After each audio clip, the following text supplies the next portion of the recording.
What's going on, everybody? I'm Matt Harmon. Welcome to the Yahoo Fantasy Forecast, and it is a hell of a day, a hell of a week to talk ball because it is Super Bowl week. We are live here in San Francisco, and joining me to talk a little ball, it is our guy, Nate Tice. Nate, what's going on, buddy? Not too much. How about the setup?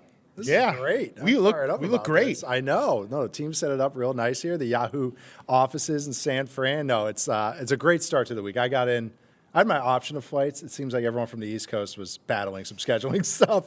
You got ahead of it, but it seems like everybody had some battles, including our guy Chuck. But everything's going great so far. I feel like I've already been in San Francisco for a week, and I've actually only been here since Saturday. But it's great to be here, man. You already feel like the city is coming alive. I was at Radio Row today. I know you were as well, doing a bunch of interviews, and it's just going to be awesome. We have a ton of great content coming here for you. And speaking of that, a little promo for the people out there. Yahoo Sports has wall-to-wall coverage here this week in San Francisco. We've got Yahoo Sports Daily. We've got Football 301. We've got inside coverage. We've also, of course, got the Yahoo Fantasy Forecast, which you know because you're watching the show right now. We're on location here in Super Bowl week. We've tons of Radio Row interviews lined up this week. I've got some players coming through. I'm sure what Nate does as well. So be sure to keep it parked right here on Yahoo all Super Bowl week. We also got NBA trade deadline and all your sports news. I mean, my God, there's a lot going on this week. Yeah, I mean, last year, remember, wasn't that the Luka trade happened on the day of the Super Bowl week last year? And then it was like,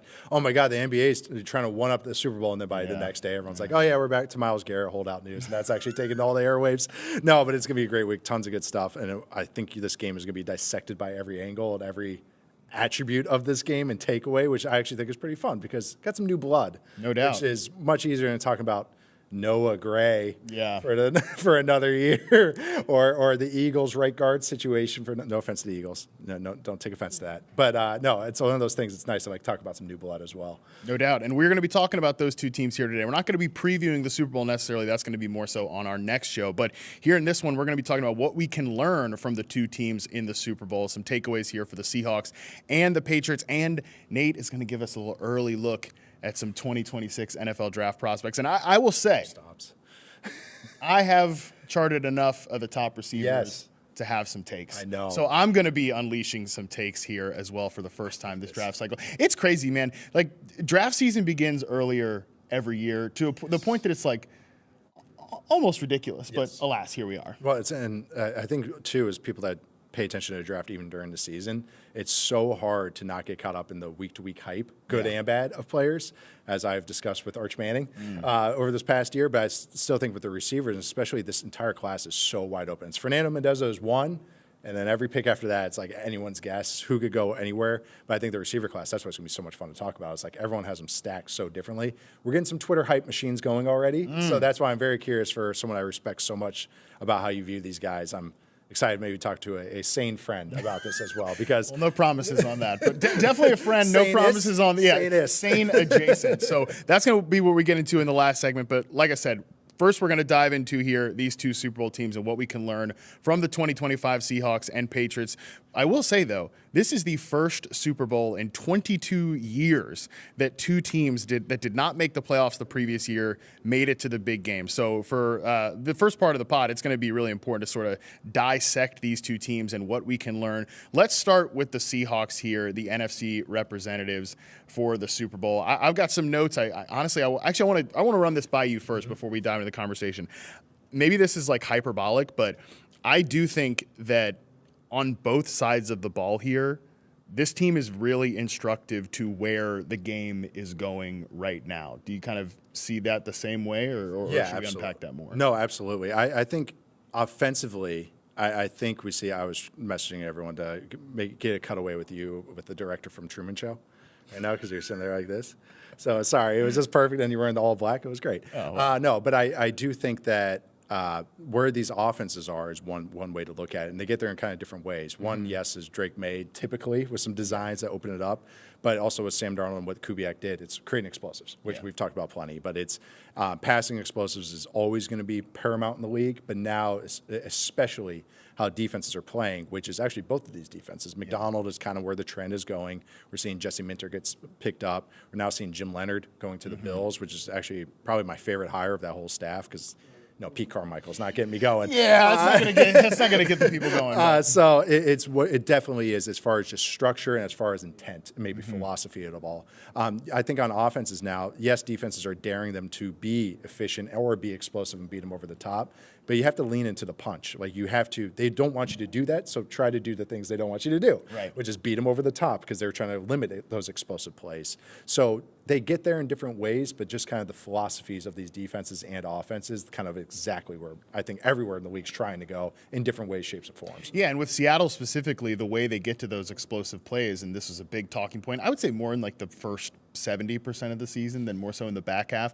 It was about like we're going to get into these heavy personnel packages to then try to throw the football downfield. We're going to want you to match us with your base defense, and then we're going to try to throw the football over the top, specifically to one guy, Jackson Smith and Jigba, over and over again. I want to unpack the JSN part of all of this, but yeah, I mean, I just did, and I know we're friggin' 5 minutes into the show here. I'm already going to pub one of my other shows, so sorry guys. But Reception Perception, I did a show with JJ Zachariason this past week, and we really unpacked sort of the like big picture trends that the league is going through right now and how it's impacting wideouts specifically, but really tight ends and running backs and just the way these teams are playing with more 12 and 13 personnel. And the Seahawks are one of the teams that really skewed into heavier personnel packages. They were one of the more 3 wide receiver plus teams last year, and then this year they've been one of the fewest. And I think so they're really instructive to how teams are trying to get to those explosives, and we're seeing in a way like the slot receiver archetype die out because of that. Right. And like there are fewer guys that are just full-time slot players. And again, we'll unpack the JSN specific part of that, but the way that they get to those explosive plays and the way they're trying to move the football through the air, again, I do feel like it's very instructive to where the league is going right now. It is. It's something I've always I love to see the ebbs and flows of this. And I think just when we saw from the 2010s, which I think too is when like kind of, our modern media kind of picked up for football, maybe the antenna of some more of the micro stuff of the game. And I think, too, is that was a single high-driven league, meaning cover 3, cover 1, because who was the best defense? Seahawks. So it's copy to them. It's funny now. It's Seahawks have a different version, but everyone's going to try and copy or do versions of. But I think, too, it's that so much of the bones of good football kind of like is always there. Like, what's the best thing I have on defense? A really good front. And you can play these certain ways with having a very good front because it kind of limits other things that they can get to. But, I just look at this as I think you're bringing up the JSN stuff, too, is just that, like, if you want to play against these balanced defenses that play too high, you have to make them unbalanced, meaning you have to play more trips. You have to use more motion at the snap. So it's stuff that makes sense as you start kind of going why it's all happening. But also that's why guys like JSN are so valuable because it goes, everyone's going to have a weakness. Yeah. Even if someone wants to be in quarters every single snap or quarter shell, it's going to have a weakness, whether it's outside, the slot, deep. So if you have a guy that can go slot, backfield, outside, that is just going to be so valuable. It's always the same, but it's just different versions of the same. The X is always nice to have. Right. The raw offensive line is always nice to have, but it's kind of just a new variation of that, maybe. Yeah, and I think if you're going to be a number one receiver in today's game, like you have to be a 3-position player. Yeah. You can't just now be like, I'm at the X 90% of the time. And really, I've started to say this, that if you are using your number one receiver in that way, like it's either malpractice or you're telling us that you think that guy stinks. Right. Or he's a very limited player, the sacrificial X receiver. And obviously JSN played a ton of X receiver in the regular season, but then we've seen in the playoffs, like, okay, now we showed all this stuff, but we're proving he could play X. We're giving him, and from condensed formations, like we actually talked about that on 301 in the preseason, that was going to be a big trend for this season, was these condensed formations. And this team is one of the ones that I think really proves that test case. But then, okay, now it's NFC Championship time. He's in the backfield. He's moving around at the line of scrimmage. And like, you have to do that with your number one in today's league as well. And it's really, I've taken this more from NBA, but I guess it's all sports, is that the playoffs, what you need in the playoffs is so different than the regular season. Mm-hmm. I mean, a lot is going to carry over, don't get me wrong, but like that's where the whole running the ball adage, like how do you generate this? Like how do you generate your big plays? What are the matchups? And in the NBA, you see it where it's just, if someone can't guard, that guy gets picked on over and over. It's more apparent because it's pretty cut and dry who's getting picked on and scored on every single time. In the NFL, you might not realize that we have more people that are watching this stuff, and they might be able to highlight this guy was losing over and over. This scheme was getting this guy.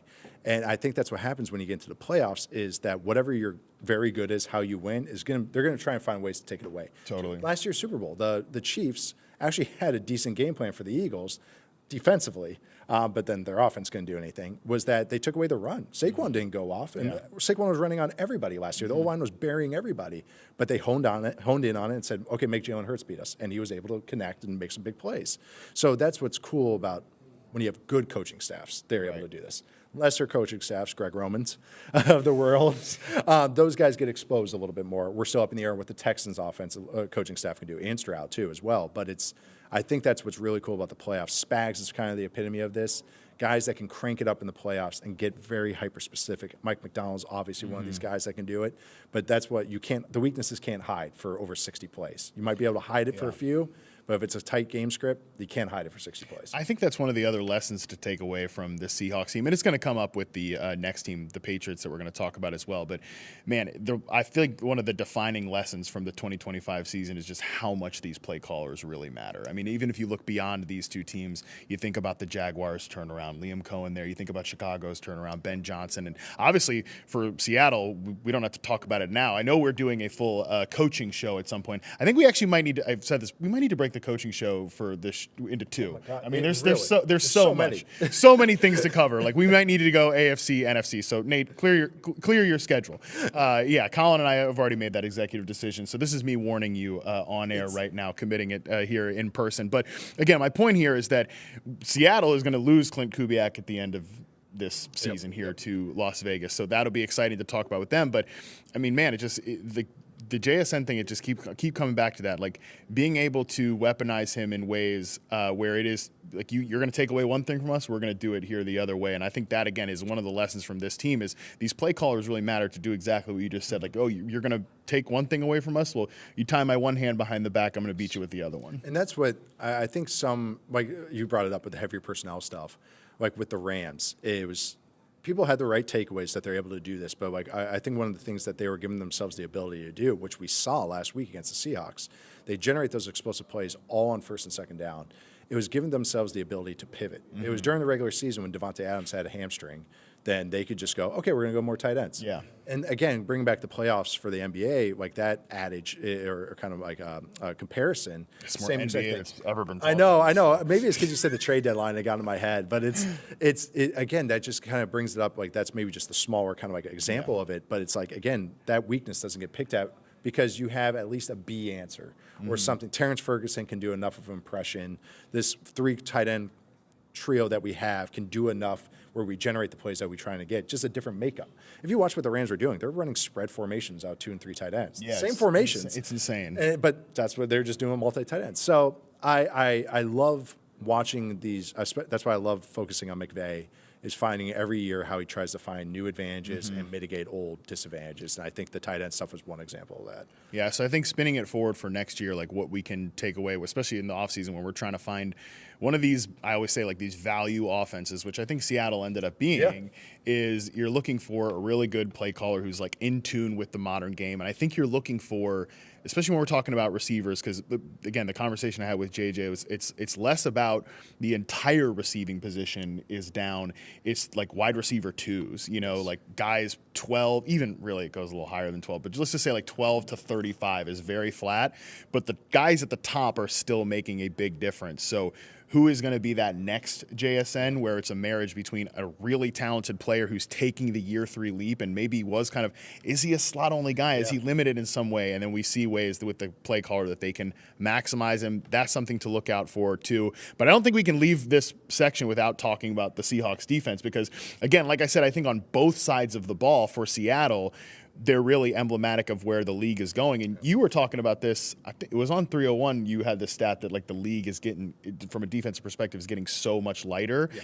And I think Seattle is one of those lighter, faster defenses, but because they just play their guys every single snap, they also don't have those same weaknesses that maybe some of those other teams do. And they have so many valid bodies to throw at problems. Like they have just a lot of good players and not a lot of guys that are, again, talking about the advantages of matchups, they can throw a different body at every problem. They have one of everything. They have a collector set of types of defensive linemen and front 7 players. So when I look at them, when I see what kind of like what they get away with, that's kind of the advantage that they have, is that they can throw monsters at the problem, and that really helps. Guys that can create advantages for their teammates, like that's always just going to be so helpful. Like they don't blitz a ton. No, their pressure, like their sack rates are good, but it's kind of a combination of their coverages. It's just that they just don't make mistakes. It's a defense that. It feels so aggressive. So well. Charles had the great quote, like where they're almost just like a nameless defense, or a little bit of an amoeba, but they're a bunch of superstar players within that ecosystem. Yeah, it's underselling them, but also he's right. It's like it's like they're just such good players. I'm glad you brought up the weight thing too. Is that a lot of this stuff in theory sounds good. Like it's like, okay, we win with light boxes, but you still need dudes, and you still need guys that can win. And even a guy like Amanawari, who of course is getting so much pub, justifiably, he had a great game in the conference round, is that he's big. Like he was built like an old Will linebacker. Totally. So it's just a hybrid position that, because of how defenses are, it's just a spread out version of what 3-4 defense used to be. And it's very cool to see them kind of have the epitome of every body type that they need. Yeah, and just again, that player like Nicky Manwari, like it's beyond just him as an individual, but what that position represents in modern defenses, like it can help you in the run game. It can help you take away slot receivers and like that middle of the field, because you can't just have like your nickel defender be. Like I always come back to Captain Munnerlyn, very random Panthers player, but like 186 pound, like pretty good in man coverage on those little tiny slot receivers. But like that guy can't be your primary nickel defender anymore, because there's just way too much positional flexibility, and the personnel that these great coordinators are throwing at you. It's just like that. Yeah, it's just like the slot receiver is kind of fading away. That slot corner is also kind of fading away as well. All right, we are going to take our first quick break. We come back. What can we learn from the 2025 New England Patriots? We'll get into that right after this.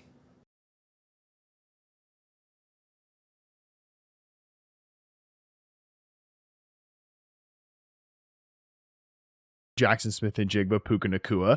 Which one would you rather have, and why? I put up my updated Dynasty trade value charts on Monday, and they are tied in terms of their value. If I had to pick between them, it would be Puka. He led all wideouts in fantasy scoring this year. Like I said earlier, it was over a point ahead of second place, which was JSN. The fact that Puka went out there, he's shown now he is the focal point of that Sean McVay passing attack. I understand that, the Stafford situation could be scary. What happens after the season? Does Stafford retire? But his role is very quarterback proof. Like he has the ability to produce with a different quarterback. I'm very, very confident. I can promise you that. Forget the quarterback part of it.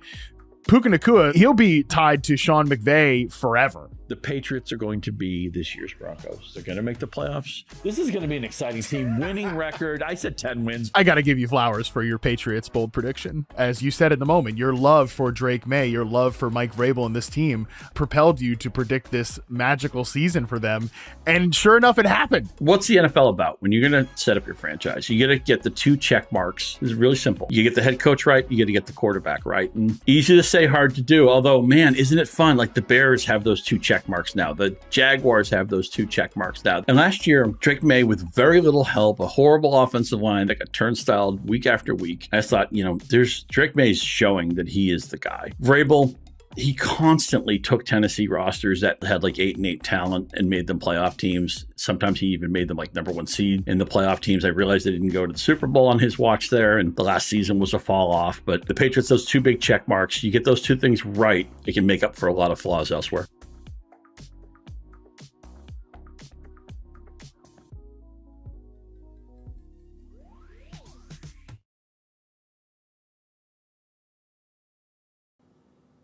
All right, we're back. We are live here from San Francisco during Super Bowl week, and we are continuing to talk through lessons that we can learn from the 2 teams in the Super Bowl. And it's interesting, like we led off the conversation with these are 2 teams that weren't in the playoffs last year, and now they're both in the Super Bowl. First time in 22 years, I believe it was, that has happened. Okay. And for the Seahawks, it's like, okay, yeah, they weren't in the playoffs last year, but they weren't terrible. 10 games. Yeah, they won 10 games. I mean, people were kind of surprised they blew up that 10-win team. But this team in New England, very different situation. They picked 4th overall last year. This looked like a complete teardown. And I mean, I think it's fair to say, even though this sounds disrespectful, but they're in the Super Bowl, but they're still so like way ahead of schedule from where they should be in this rebuild. So I think this is a much more interesting conversation, less about like league trends as a whole, but more like how did this team pull this off? And especially a team that usually, they win the offseason, aka having the most free agency money or spending the most free agency money. But usually that's a team that like goes like 9-8. Yeah, and everybody laughs at them. Yeah, there's like, oh, that's you what paid Milton Williams this much money, Right. but Milton Williams, amazing. If he was in free agency this year, he'd make even more money. Spoilers for my Super Bowl preview. He's going to be a main character, I think, in this game. So, but Milton Williams, I mean, just Robert Spillane, Carlton Davis, and they all battled injuries, but now they're going to be okay. I think Spillane's okay for the Super Bowl. So it's like they actually made an impact. Like you could feel when they're on and off the field. I think too, May, of course, taking a leap really helps mitigate a lot of the weaknesses. But they did inject talent. Like the offensive line last year was so barren that even if the offensive line this year is still, I would consider below average to average. Yeah. It's so much better. It's gone from the worst to average. Like, I think that's the lesson for this team, which is just how impactful it can be to go from awful to average. And I think it's really felt on the offensive line and in the pass catcher core. Yeah. And obviously the one true addition, well, I guess they did add Matt Collins as well. Matt Collins and Stephon Diggs. And like this version of Diggs, he's not like the elite receiver that he once was. He's more of just like a really good quality starting receiver. They didn't have anybody like that previously. And even the guys that were on the roster last year have all been better for that. Kayshon Boutte, Pop Douglas has been a lesser player in terms of his snaps, but more impactful from when he actually gets the ball. But it's same on the offensive line too. Like that was probably the stone worst offensive line in 2024. This year it's not great. It's actually been a little bit of a problem in the playoffs. But again, you can feel the difference going from the stone worst to maybe just slightly below average, average, whatever you want to say. Yeah, I used to call it the crap to not crap. Improvement. Using a different word usually. Sure. But it's a family show. Yeah, exactly. And we're live. We're live, pal. But no, I really, when I looked at like even with the Patriots too, is that okay? Sometimes just getting like enough players, like Diggs coming in, and Diggs, of course, like you said, is just maybe an 80% version of himself. 85%, let's say. Which I mean, 85% of what Diggs used to be is still pretty damn good. Yes, and it's that you kind of accounted for Boutte having a mini leap as well. You couldn't have accounted for Matt Collins like literally never dropping the ball this season. Like it's like that's the thing is those guys have a trickle down that now Diggs he wins the routes that he has to win. Yeah, it's like a running back that gets yards blocked that is blocked for him. Yeah, and that's what they needed. And now you get now Boutte doesn't always have to be the guy. They can pick matchups that win, which I guess is usually Derek Stingley Jr. on a go ball.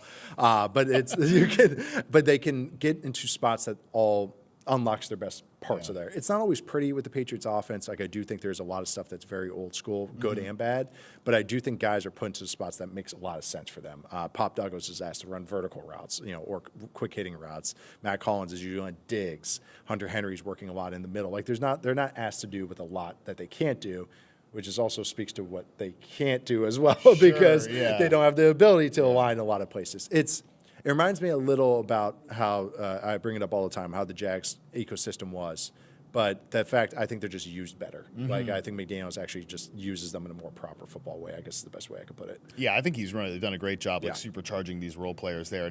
And the McDaniels thing is interesting, and you said this at one point there, that this offense feels a little more old school than some of these like Kubiak, Shanahan. If you look through the NFL right now, there's so many Shanahan or Sean Payton. Like I would say probably like 70% of the league is Shanahan or Sean Payton. It's rare if you're not on that. Exactly. This is one of those teams though that doesn't belong to either family, even if there's some more shared DNA here and there. But like, I think I don't know if this is true. Like I'm just kind of workshopping it off the top of my head, but there has definitely been a lot of times to me where it felt like, oh, Drake May is not really doing the training wheels, young quarterback stuff. Especially early on in the season, it's like.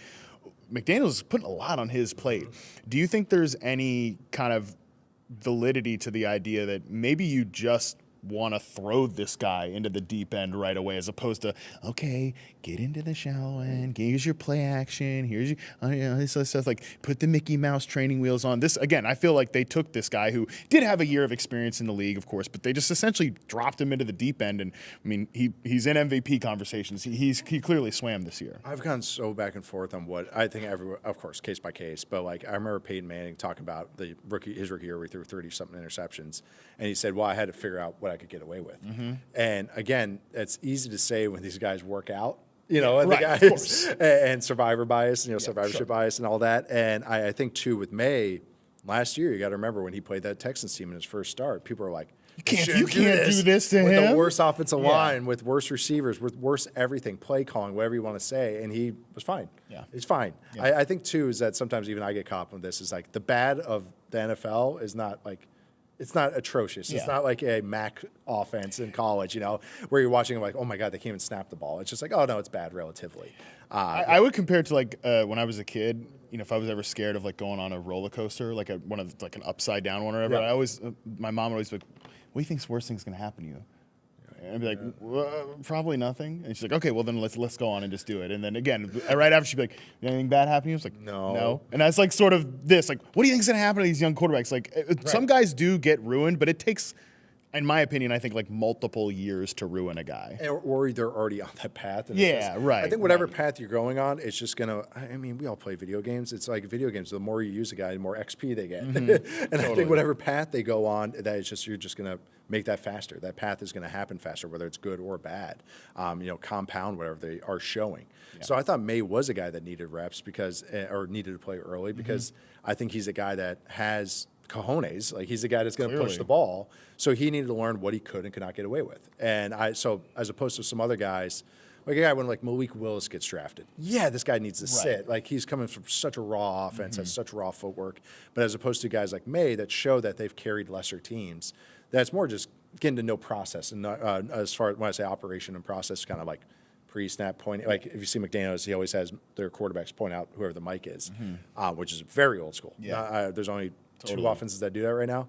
So I think, too, is that when I watch a guy like May, it's like, that's what we expect because he should be playing and should be getting better and better with all those reps. Yeah, it's just, like you said, case by case. There doesn't have to only be one valid path, but I feel like this path for May is so often just like, we can't do that. We can't throw him out there with the bad team.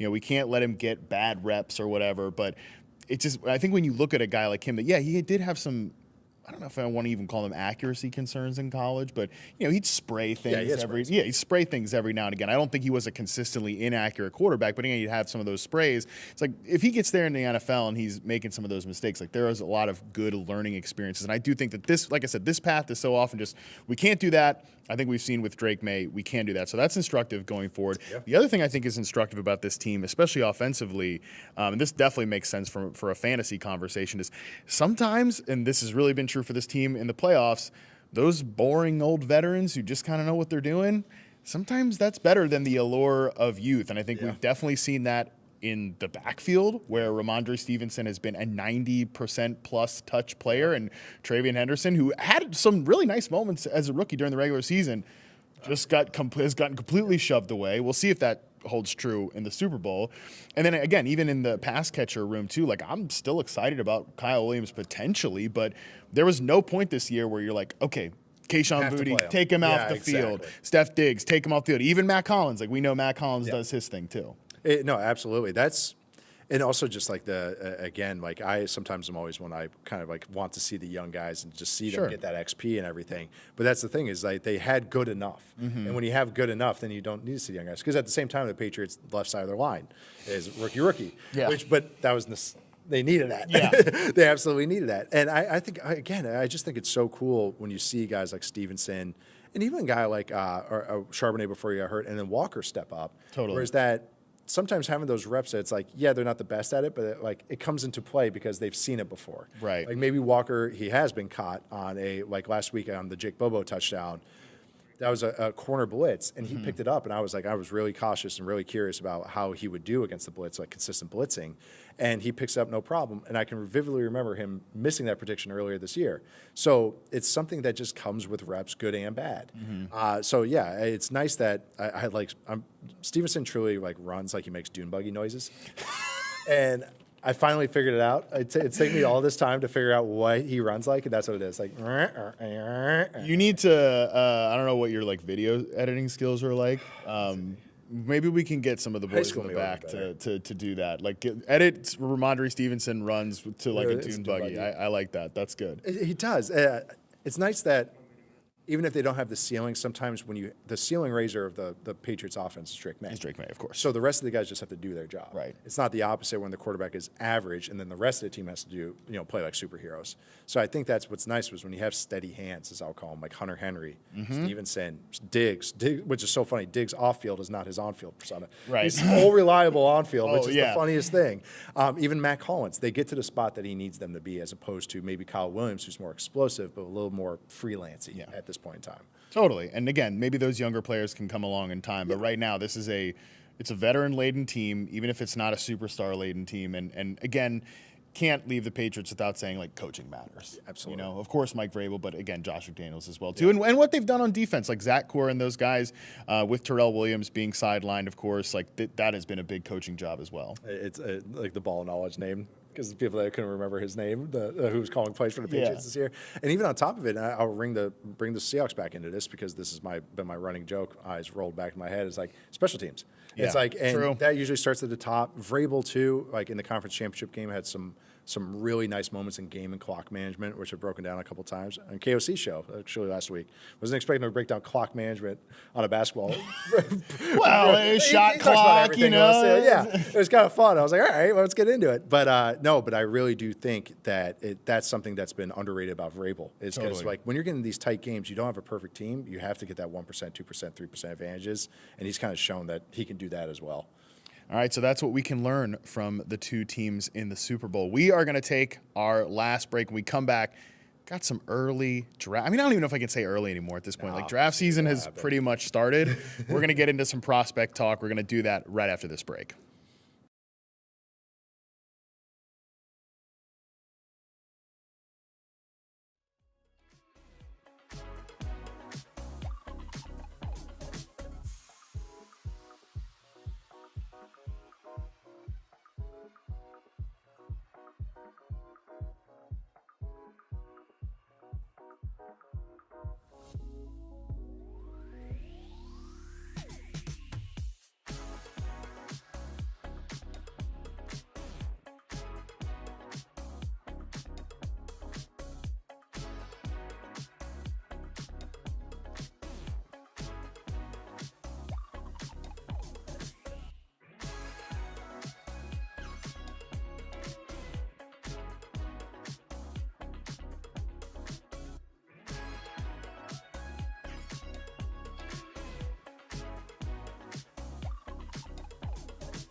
All right, we're back, and as promised, we've got draft prospect talk here. Yes. Nate, I mean, are you and Charles on mock? What point are we on? We're at 14? No, I think we're on 4 that we done. Okay, it's great. It's a great process working through it, especially during the season when it's very silly when you saw like some of the teams. Well, I thought it was silly. I'll be like, Chiefs aren't going to end up with a top 10 pick. And there they are. Here we are. So, no, it's been fun to go through this process and kind of see everyone catch up to going, oh, that's it? Mm-hmm. And, yeah, that's been kind of what others like, Dane Brugler, our friend of the show, is that also his insight throughout the year is so valuable for even me to bounce ideas off of. I'm like, am I missing people? And no, this is kind of what the class is, but very fun for everyone to catch up on it right now. So that's what we're going to kind of do here on this show. We're going to go through some of your team fits from your most recent mock draft, you and Charles, and we're going to kind of get a sense of both like where players might fall and also who some of these guys are. And let's start at the quarterback position. Let's start at the top of the draft. You guys have Las Vegas Raiders taking Fernando Mendoza, your guy. Again, shout out to you. You were the first person I saw that talked. Broken clock. Shut up. That's my house sigil. It's just a broken clock. That's it. But again, you were one of the first people. If you and Corey Kinnan hyping up Fernando Mendoza, Shout so out both Corey. you guys definitely deserve a shout out for that. But it sounds like he's pretty much gonna moonwalk to the first pick in the draft. Like, kind of give us a sense of what sort of player he is. And again, we're gonna do the coaches show, so we can talk more about the Kubiak part of there. But like, what can people expect from him as that first overall pick? A guy that's a very situationally sound player, which I mean, that sounds like a weird compliment. But if you watch Mendoza, especially at Indiana and really at Cal, they both used a lot of RPOs. And sometimes RPOs can be looked at as a way to like mitigate the quarterback not understanding, true drop back game and be able to handle drop back game after drop back or drop back pass after drop back pass. It's more at Cal's because they had no O-line. And then this year in Indiana, that's part of the system. And it's more just an early down advantage that they use because they run the ball well out of those RPOs as well. Why I'm saying all that is that when you watch third down, red zone, 2-minute, true passing situations that translate to the NFL, it's kind of where he shines. He's a very accurate quarterback and not accurate in the point at the completion percentage and use that as a gauge of accuracy, but true ball placement. And that's what won me over at Cal. Yeah. I'm not the best, I'll admit, I'm not the best charter. I've never really been a charter. I will kind of let it wash over me. Sure. And it's kind of just like, okay, can I gauge of those 4 games I watched? Like, all right, how many times do I really feel like he missed where the miss wasn't understandable? Sometimes a guy misses because he's getting hit or something happens. I'm like, okay, that's like a nothing. That's like taking a walk in baseball. Right. But when I watch it and when I see a guy just time after time, I'm like, man, every ball is round, spot on the money. That's when kind of won me over with him. And he's tough as all get out. A lankier build, but strong lankier build, competitive build, and a good athlete. So that's why I think he can throw on the move well, which would translate to, again, this offense, but really where the modern NFL is. Enough of a runner, too, that it's more that he checks the box as opposed to being a plus athlete. I again have said that my high-end comparison for him is Matt Ryan. And that's where I view, and then Goff is kind of more like the middle comparison. Yeah. And I think somewhere in between there is kind of where I end up on him. A guy that sits in that kind of maybe can be a high-end tier 2 guy, the Dax of the world. Sure.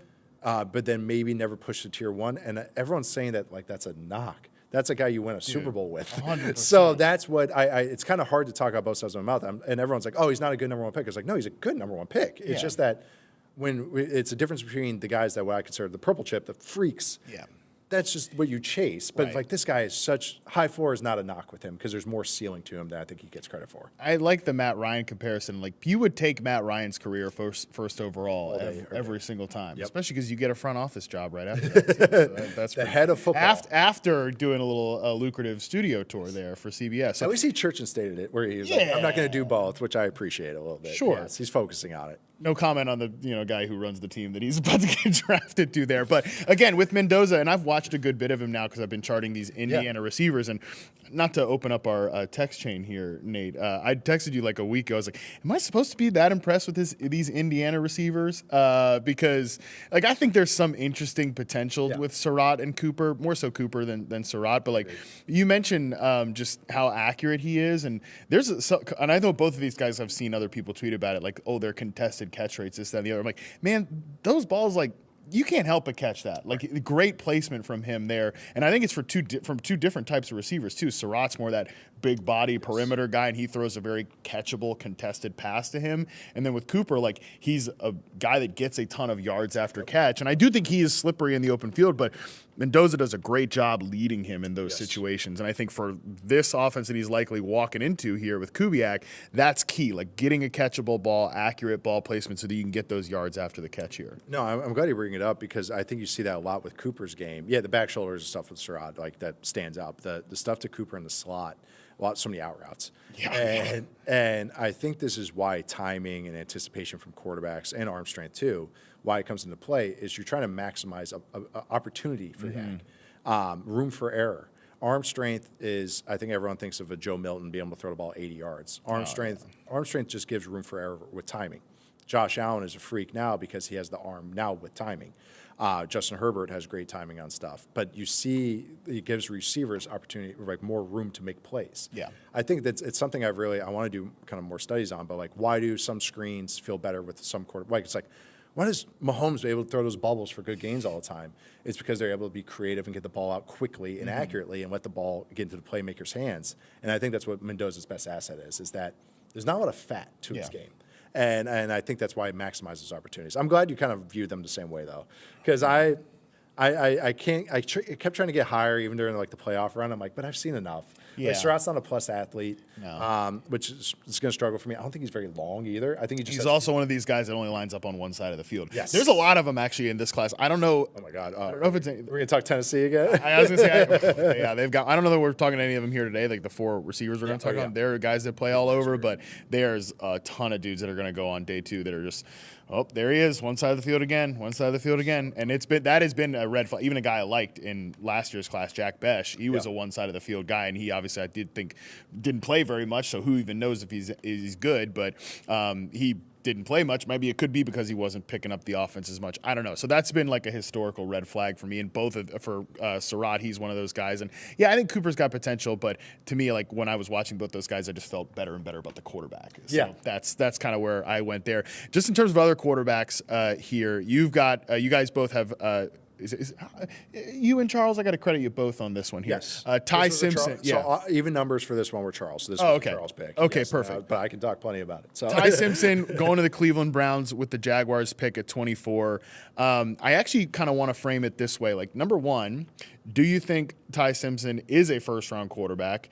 2, do you think he will go in the first round? And 3, do you think there's any chance after the Senior Bowl that a guy like Garrett Nussmeier had, could he maybe close that gap there with Ty Simpson? Because I feel like this time last year, there was some good pop on Nussmeier, but I think he had like injuries and stuff like that. I don't watch college football during the regular season, so I don't know. Yeah, him and Cam Ward, for me, mid-season last year, were battling for QB1. I'll start with Simpson, is that do I think he's a true first-round guy? I do not. I think he's a day 2 guy. Even a guy that I'm truly might not have in my top. It's not a guy that in most classes I'm like, yep, that's a top 50 quarterback. Yeah. A guy, which to me means a guy that can sneak into the end of the first round, like a Jackson Dart or something. But I just don't know. I haven't shaped it out yet. But he's a guy that there's enough red flags that scares me. Size always going to be one. The lack of starts thing is, you have to look at history. You have to. Like I always say, I could wave it away, but you have to look at history to not as being foolish. But I do think that his lack of size showed up with his injuries. That's why he was injured so much this year. I also think that he has more sprays, especially when he pushes the ball. Yeah. And that's, for a guy that how he has to win the NFL, he can't have sprays. He has to be like Mendoza. He can't miss. Be perfectly on time, in rhythm, the whole thing. And I was charting Bernard, Jeremy Bernard, who's an interesting player, probably like a maybe third. Yep, that's what I like him too. I like him. He's like, I like him as a glue guy. Totally. That's how I view him. Yeah. Never going to probably be like a big time fantasy player, but like, that guy comes up clutch for us every now and again as our wide receiver 3. He's got some interesting like zone beating tendencies to him. But when I was watching him, I was like, damn, this quarterback's spraying that ball. Like he's got some wild misses in there. Yeah, and that's where you have to let it wash over you, because it's like not everyone misses in the right way, or in the right way, or the same way, I should say. Sure. And his misses are just like, oh, that was a clean pocket. Like, okay, that doesn't translate well. Right. Muddy pockets, okay, I can understand sprays a little bit more.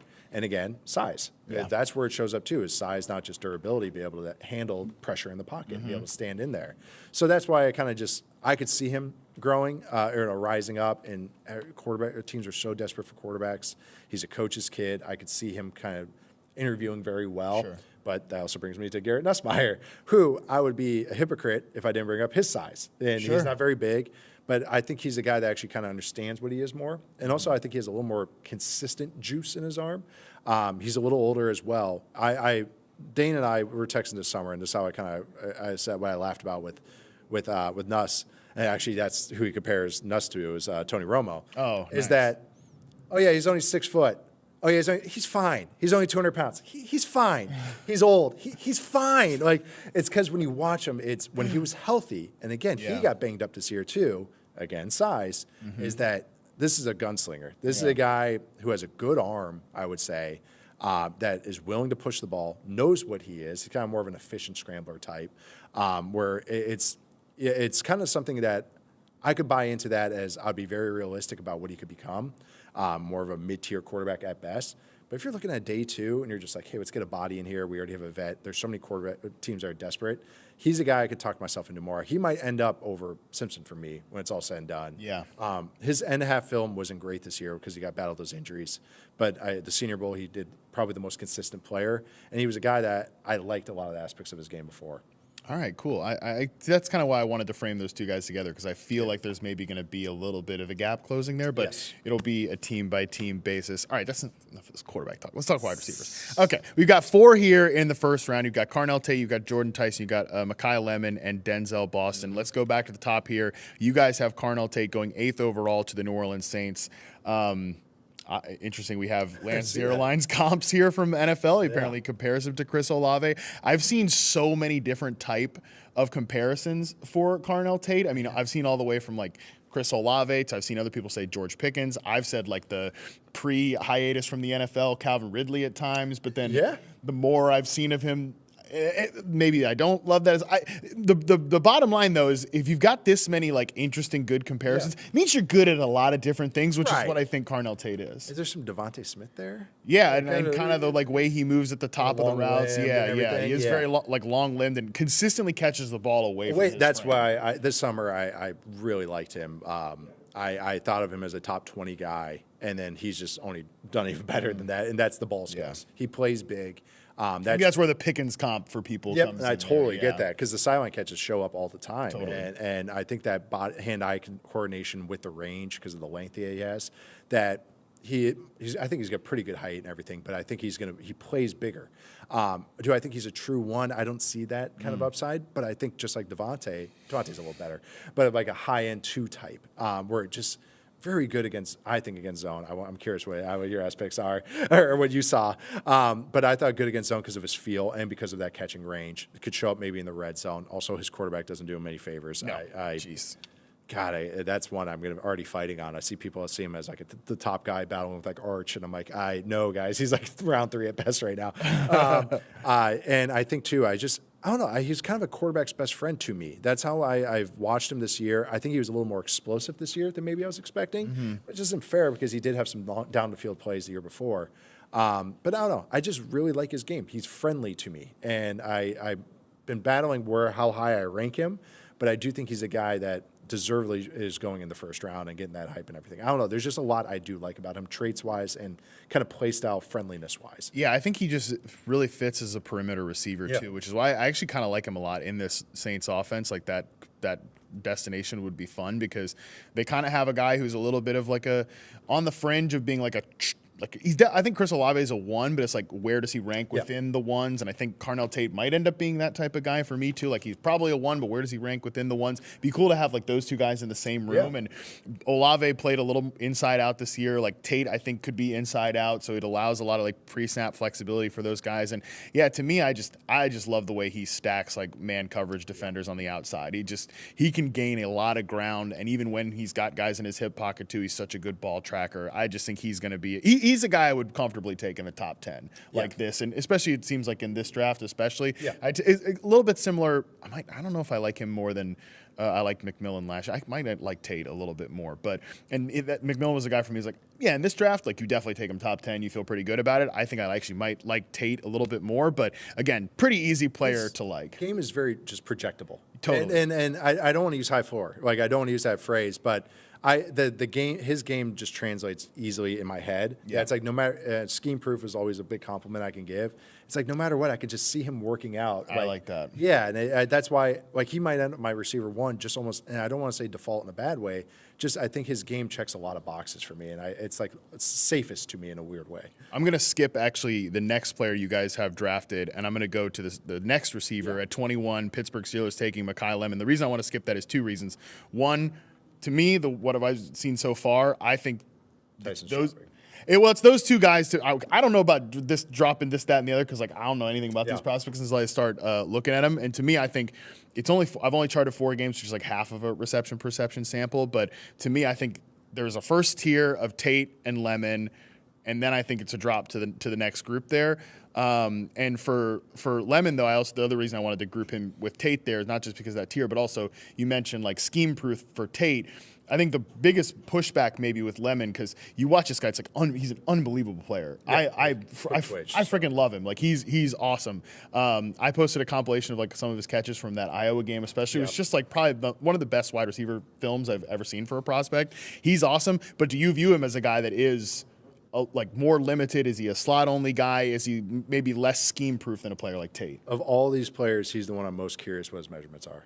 Same. I'm like, dude, please. It's him and the Texas A&M receiver Casey. I'm like, don't be above 190 and 195, please, preferably. It sounds like a cop out, but that's like what I'm waiting on before how I gauge him. Because if he doesn't hit some benchmarks for me in weight, length, because then it's not Wendell Robinson. Totally, but it's are you going to be slot only? And I think no matter, even if he is slot only, he can be a top 3 receiver in your passing game. 100%. Yeah, but if you're taking this guy in the top 15 picks where he's starting to get mocked, and this is my snaps impacted kind of thing, because then if you're specific that you're slot only, is it become the Christian Kirk issue? Okay, because you're slot only, now we need an outside guy. Perimeter guys, yeah, totally. That's my biggest hang up with him, because I agree with you. When his tape's awesome, and his ball skills are great, his sticky hands, and he can create with the ball in his hands, and like it's like the downside of him, or like the low end comp for him is maybe like Pop Douglas.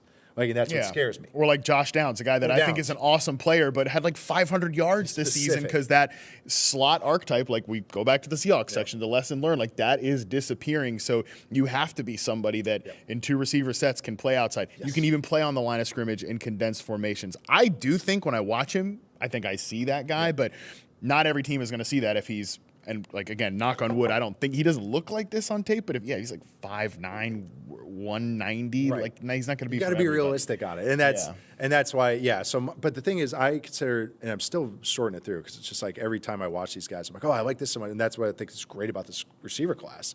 Is the flavors. There's something for everybody. And so I group these guys very similarly, like as far as if I have my true grading, like as far as like light blue, I guess would be my best way to put it, which isn't like.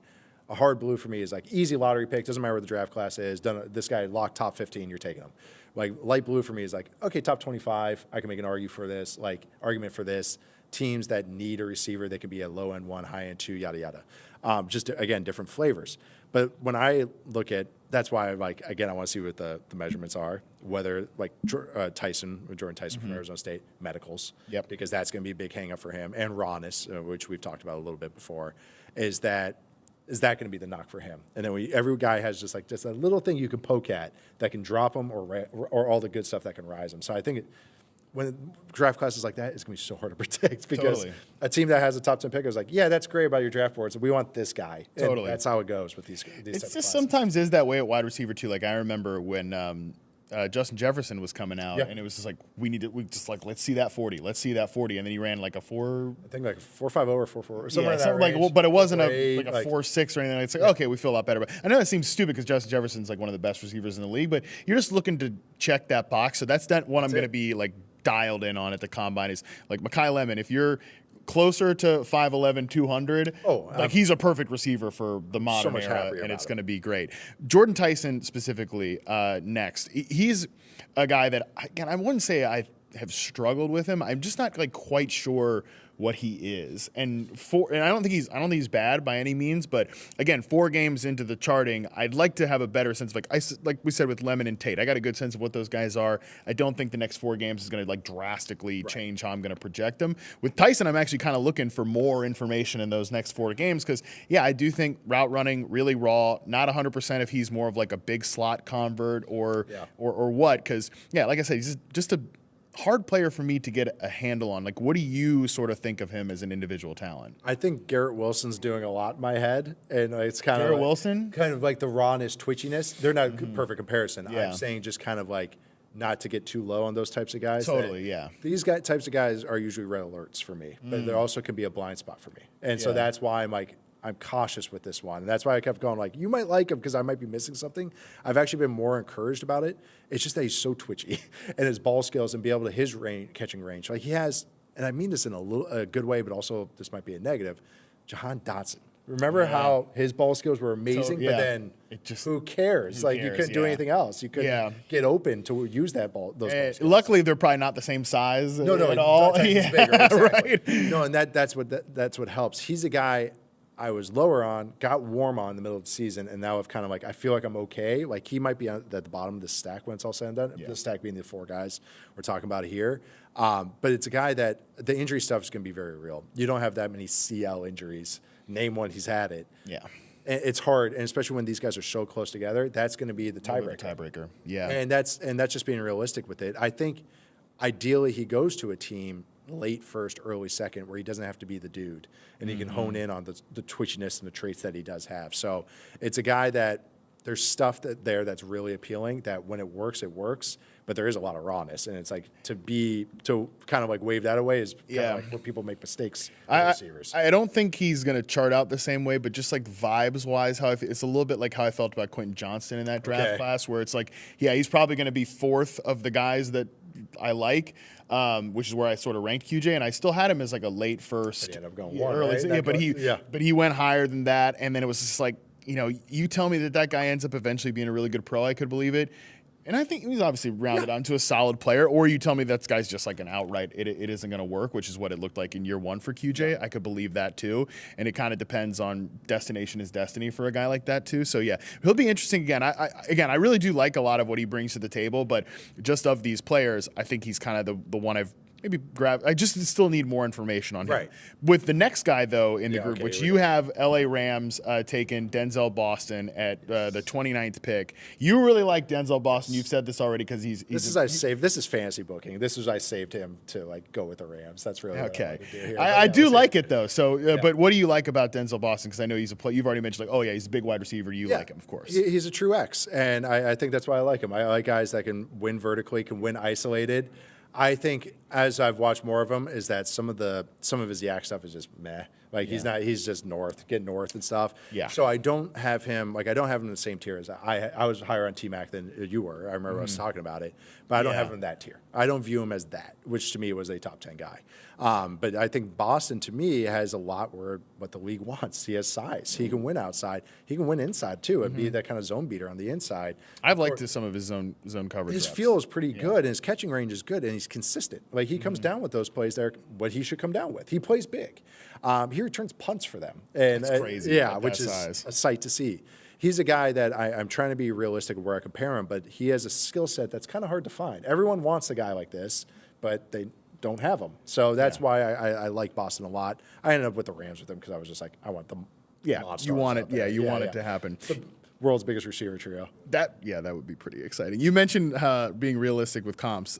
This is where I told you I got a little take I want to uncork, and it's being completely unrealistic to a player that I never compare guys to this player because I think he is a one-of-one unicorn. And I'm not saying that Denzel Boston is Mike Evans, but there's so many times where he runs routes from the I'm like, that is the closest thing I've seen to Mike Evans ever because he's got those. Mike Evans is great. He's got those long ass strides, the big arms, and it's just again, that is so singular to Mike Evans. But I've been teasing that one for you, but again, I don't know that he might be poor man's Mike Evans. It's flashes of Mike Evans, but I get it. That's a pretty exciting player. I'm not saying he's going to have 1,000 yards every season, but pretty exciting player. That's it. Mike Evans had a nice long career because he translates to any area, and I think that's what Denzel Boston does. So I'm glad to hear you say that because Diet Coke Mike Evans is actually pretty good. Yeah. Because Mike Evans is also 235. Diet Coke of a Hall of Famer, that's pretty good. Yeah. You've got, of course, running back and a tight end, Jeremiah Love, Kenyon Sadiq. We don't have time to talk about those guys today, but we got plenty of time to unpack them throughout the rest of the show. So